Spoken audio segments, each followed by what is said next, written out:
So you bought yourself a mocha pot and you can't wait to brew a delicious cup of coffee at home. As soon as you brew it, you're let down. You realize that the coffee wasn't as good as you thought it would be. Well, in this video, we're gonna share 3 important tips on how you can get the best coffee out from a mocha pot. Stay tuned in this video, let's go. Welcome everyone to the channel. I'm Josh from His Brew Coffee Roastery and we're here all about sharing what we know best. So, let's first talk about the mocha pot. Well, it is said that 8 out of 10 families in Italy has a mocha pot at home. So this mocha pot is widely available all around the world. Bialetti, this brand, is arguably the most iconic mocha pot brand in the world. And it ranges from 140 ringgit to 180 ringgit as of the recording of this video. Links down in the description below. Now, the reason why this is so popular is because the mocha pot is essentially a really simple equipment. All you need is just hot water, grinded coffee, and that's it. You can make yourself a delicious cup of coffee. But over the past few years, it has garnered a pretty bad reputation in the specialty coffee market world. The reason is because the mocha pot tends to, by nature, over-extract coffee, leading to a harsh and bitter cup of coffee. Now, in order for us to understand about mocha pot extraction, we'll first have to understand about how a coffee is extracted. Let's get this out of the way. Let me pull in a graph right here. So you can see from this graph, right, there is a taste on the y-axis and extraction on the x-axis. This is a very simple graph. It's oversimplified in some point. And you can see that in the beginning of the graph, basically, if you were to pull your extraction all the way to 1/3 of that x-axis, you would get a taste profile that is extracting the acidity, the sourness of the coffee, and the fatty acids. So if you were to just stop there with your extraction, your coffee would taste a little bit sour and underdeveloped, right? So that's why sometimes people generally would say, why does my coffee taste sour? Most of the times it's under extracted. Now, as soon as you go on extracting your coffee, meaning letting your coffee go past or go through with more water and so on, you go to a point where you now extract the sugars, the caramelized glucose out from the coffee bean itself. And this is the point where you meet perfection, right? And you would have to just stop right there.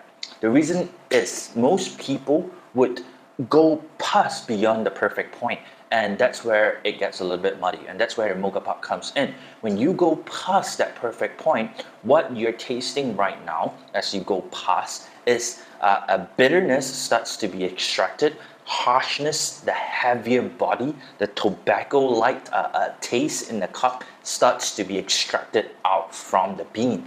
And that's why for a mocha pot, it is very important to understand coffee extraction. Now, let's get that coffee extraction out of the way since we've already explained it. So ideally, you want to reach perfect point. But how do you ensure that you can reach perfect point with a mocha pot? Well, the first tip that we have here is use a boiling water. Don't ever use water that is room temperature or that's cold even. The reason why is that you want your coffee to extract uniformly. By using hot water, when you put it on a hot plate or a stove already in the cup, you'll be able to tell that your coffee would extract more evenly, leading to less splatters around and leading to a more even extraction, right? Or not overly extracted cup. Well, the first tip for you is use boiling water, right?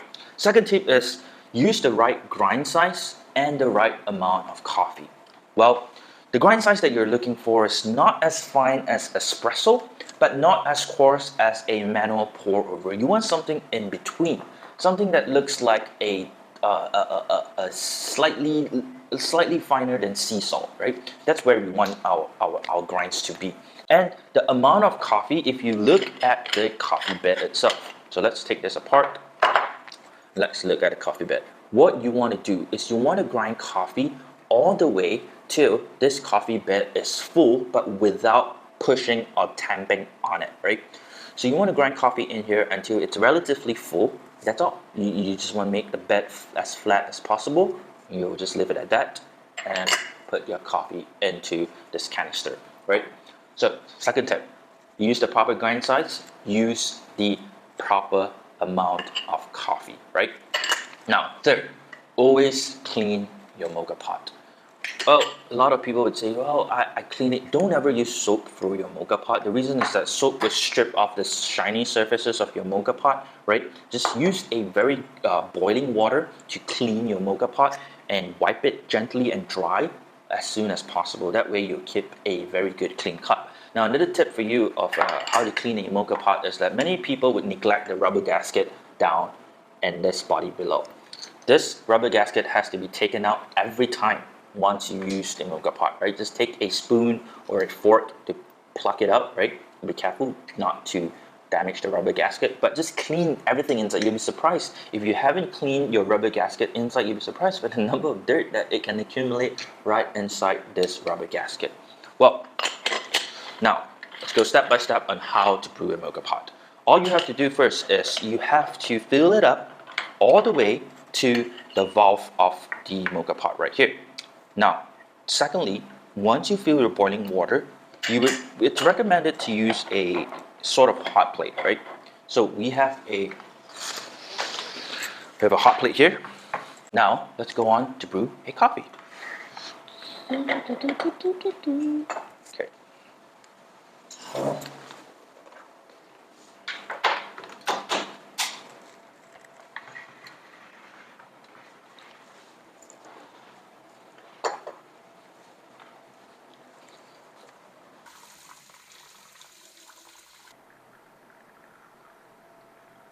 We've brewed ourselves a cup of delicious, strong body, but yet balanced cup of coffee. Really good. Really loving the coffee out from it. Balanced acidity. Sometimes I like to add a little bit of sweetener to it. And there you go. This is how you should make your cup of morning coffee or afternoon coffee with a mocha pot.